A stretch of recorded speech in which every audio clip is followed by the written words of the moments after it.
most of the Haredim towns and Arab towns locked down for Monday. Wow. It's a big balagan. Crazy.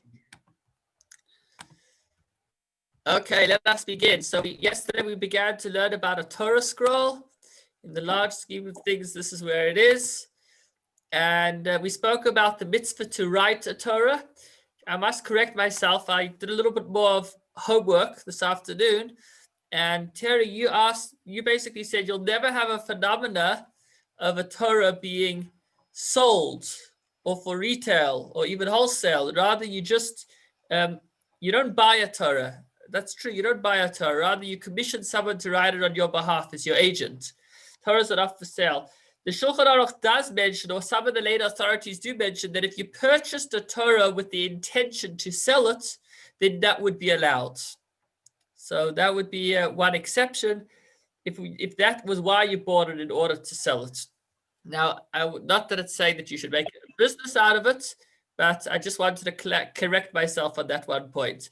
Then we spoke about purchasing Torah books and how they add to the Jewish home. And I mentioned how, according to some authorities, that is included in the mitzvah of writing a Torah, because the Hashem says you should write the write down the song, this Torah, and teach it to the Jewish people. So some of the commentaries learn that the mitzvah of writing a Torah is so that you could learn Torah. And if so, Torah books would be included in the mitzvah of writing a Torah. Now, this is a matter of debate. This is only according to some opinions, but nonetheless, we see the value of not just writing a Torah, but also of purchasing Torah books. That was section number 2. And now for section number 3. Is this where we're up to? Honoring the Torah. Yes, good. Yes. So a person must have great respect for a Torah. It is his duty to assign a special place for it and to treat this place with honor and to hold it in utmost reverence. You must not spit in front of the Torah, and you should not hold the Torah without its cover or mantle, as it's called.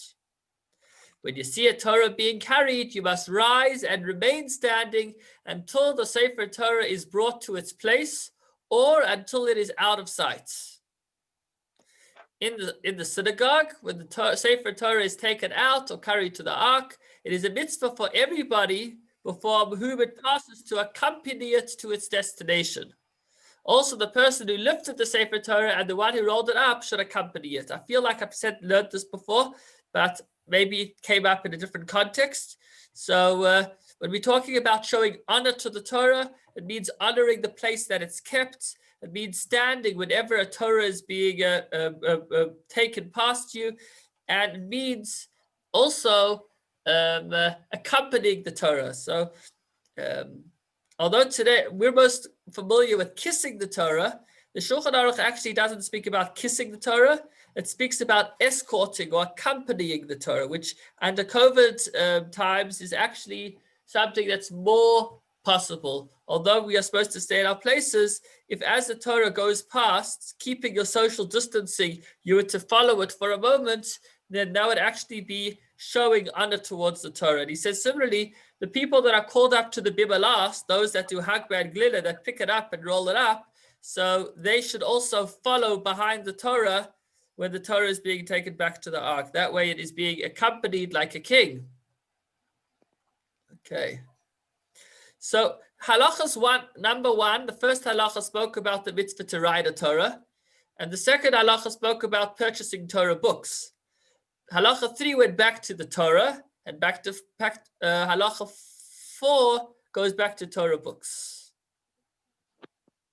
Actually not satisfied with my summary over here. I think this should be books in a respectable place. Anyhow, let's go through it. Even sacred books must be treated respectfully. If they are on a bench, one may not sit on this bench unless the books are placed on something that is at least 1 tefach, 1 handbreadth wide, which is about, I think, 10 centimeters. And certainly it is forbidden to place religious books on the floor. So if you're doing a cleanup and you're just trying to organize all of your Jewish Torah books, then you wouldn't be allowed to pile them onto the floor.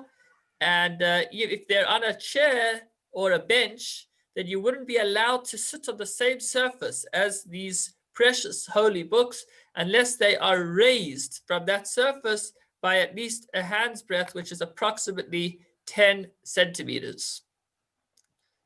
You should not place a religious book on your knees and rest your elbows on it, meaning, let's see if I could demonstrate this. I think it might be quite self-explanatory. So nonetheless, so let's say my knees were over here and then lean down on it. Basically, you shouldn't be using the book for personal comfort. Another example of this is not to use it as a stand. So let's say you want to use your phone for I don't know, a Zoom meeting or something, and you take and you have a book over there, so you rest the phone against the book to have it in the right position. That wouldn't be allowed because this book is holy and it cannot be used for mundane purposes.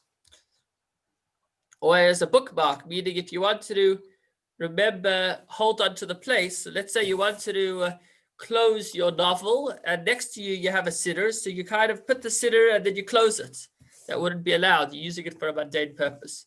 But I think he will speak about, let's get there in a moment. Okay. In an emergency situation, it is permitted to sit on a chest which contains sacred books, but not a Torah. That would be forbidden. Meaning if you have a box of holy books, then you wouldn't be allowed to sit on the books, but you'd be allowed to sit on the box that has the books in them. That certainly wouldn't apply to a Torah ark. If you had an ark, a box that was housing a Torah, let's say it was transferable, then you would not be allowed to sit on it. Okay, here's another important one. You are allowed to place a chumash on top of any of the other books of the prophets, the Nevi'im, or the Ksuvim, the writings, or the books of the Ksuvim on top of the Nevi'im, or Nevi'im on Ksuvim, but you are not permitted to place Nevi'im or Ksuvim on top of a chumash. So a lot of you have, I've gone through with you in our private classes, the map of Torah from Sinai, and on the top row over there, you have 3 yellow boxes, the 5 books of Moses, I think 19 books of the prophets, and then the holy writings. So the 5 books of Moses is what we read in Shul every week. Chumash comes from the Hebrew word chamesh, which means 5. And then we have the books of the prophets, which are recorded by Joshua and Samuel and King David. And then we have the holy writings, the special writings such as a Tehillim, Psalms, or a Megillah, the story of Purim, the Megillah Esther, not just the story, but the sacred scroll. So these are 3 different types of books: Torah, the Nevi'im, the prophets, and Ksuvim, the writings. And the 5 books of Moses, which were dictated to Moshe by Hashem, word for word, they have an added level of holiness, and therefore no Torah book may be placed on top of a chumash. So this is also practical, because if you have in Shul, right, naturally people like to have a smaller or lighter book on top of a larger or heavier book. That makes it easier to carry. So if you've got a big art scroll chumash and then a much smaller siddur, naturally you would place the siddur on top of the chumash and carry the 2 together to your place or back to the shelf. But that actually would be disrespectful to the chumash. So holy is the chumash, is the Bible, the 5 books of Moses, that you wouldn't even be allowed to put other Torah books on top of it. So there's actually an order of how books can be piled up, of how Torah books can be piled up on the shelf. By the way, this doesn't only apply to books, it also applies to scrolls. What do I mean by that? So for example, Great Park has scrolls of the prophets and the writings in the small shul, in the glass cabinets over there. And then you have the actual Torah scroll. So on Simchas Torah, it has become a recent custom where the children carry the smaller scrolls of the prophets and writings, while the adults hold the Torahs.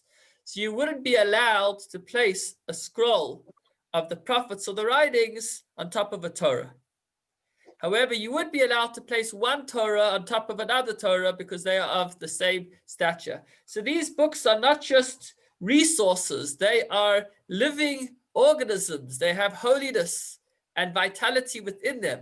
And to place a book of not the same level of holiness on top of a holier book is actually an offense to the other book. We look at these books almost like people. You have stories of where a fire breaks out, where people actually risk their lives to try to grab the Torah and take it out, literally as if they're saving a life. And certainly they must be treated accordingly. One of the things he mentioned was not to touch the scroll itself. So we hold the Atzei Chayim, the wooden handles under the Torah, or we'll hold the mantle, the cover, but the parchment itself we try not to touch because it is so holy that we don't even want to touch it. Okay, what happens if a Torah becomes worn out and is no longer usable? So a Sefer Torah that became worn out must be, he says, stored away, but it literally, I'm surprised he translates it that way. Ganuz does mean hidden. Geniza does mean hidden, but generally this means specifically buried. It is placed in a clay vessel and buried in the grave of a Torah sage. So it's actually buried in the cemetery. In fact, I remember a number of years ago when there was a terrible tragedy where some Torahs were burned, and they actually have a burial spot in West Park Cemetery. You can actually go there and see. I think they even have a stone to say this is where the Torah was buried. So a Torah that becomes no longer usable cannot become a relic. You cannot put it into a museum. Rather, it has to be buried. The same must be done with other religious books, sacred writings, and sacred articles. It is forbidden to burn them or to dispose of them. So, for example, if you've got a Torah publication, then you wouldn't be allowed to throw it in the garbage. You'd actually have to bury it. This is called, in modern terms, we refer to it as shemus, literally coming from the word Shem or Shemot, meaning it's like the names of Hashem. Just as the name of Hashem cannot be erased, so also any publication of the wisdom of Hashem, even if it's not the name of Hashem, but it is the wisdom of Hashem or the words of Hashem, meaning any Torah publication may not be discarded. It needs to be put away, buried appropriately. Same with tefillin. Same with tefillin, absolutely. Absolutely. Okay. Number 6. Sacred writings should not be thrown around, even if they are only books of law or Agada. They may not be placed upside down. If you find them wrong side up, you must place them in the proper position. So that's another thing. It happens unfortunately very often. English books go from left to right, and Hebrew books go from right to left. During lockdown, we were doing a lot of practicing of writing Hebrew with our kids. And we have an app on the phone where they're actually able to trace it and learn how to write the Hebrew letters. And our son went back to school, and all the kids wrote down their names, and he actually wrote his name with English letters, but he wrote it from right to left because he was used to, in Hebrew, we go from right to left. I'm ready for now.